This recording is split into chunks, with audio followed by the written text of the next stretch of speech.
రంగారెడ్డి జిల్లా ఫరూక్ నగర్ మండలం అన్నారంలో ఆయిల్ కంపెనీలో అగ్ని ప్రమాదం జరిగింది. రాత్రి 12 గంటల సమయంలో బాయిలర్ పేలింది. ఎడిబుల్ ఆయిల్ నిల్వ ఉంచిన ట్యాంకర్ పేలడంతో పెద్ద శబ్దాలతో మంటలు ఎగిసిపడ్డాయి. 4 ఫైర్ ఇంజన్లతో మంటలు ఆర్పేందుకు ప్రయత్నం చేస్తున్నారు. అర్ధరాత్రి చెలరేగిన మంటలు ఉదయం వరకు అదుపులోకి రాలేదు. పక్కనే ఉన్న మరో ఆయిల్ ట్యాంకర్ పేలే ప్రమాదం ఉండటంతో కార్మికులు, నిర్వాహకులు భయాందోళన చెందుతున్నారు. షిఫ్ట్లో 30 మంది కార్మికులు పనిచేస్తున్నారు. ప్రమాదంలో ఎవరూ గాయపడలేదని తెలుస్తోంది.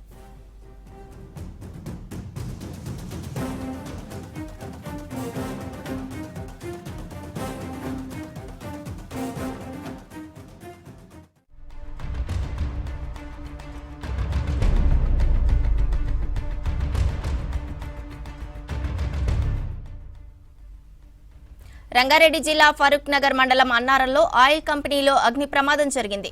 రాత్రి 12 గంటల సమయంలో బాయిలర్ పేలింది. ఎడిబుల్ ఆయిల్ నిల్వ ఉంచిన ట్యాంకర్ పేలడంతో పెద్ద శబ్దాలతో మంటలు ఎగిసిపడ్డాయి.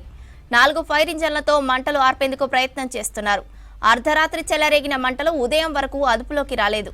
పక్కనే ఉన్న మరో ఆయిల్ ట్యాంకర్ పేలే ప్రమాదం ఉండటంతో కార్మికులు, నిర్వాహకులు భయాందోళన చెందుతున్నారు. షిఫ్ట్లో 30 మంది కార్మికులు పనిచేస్తున్నారు. ప్రమాదంలో ఎవరూ గాయపడలేదని తెలుస్తోంది.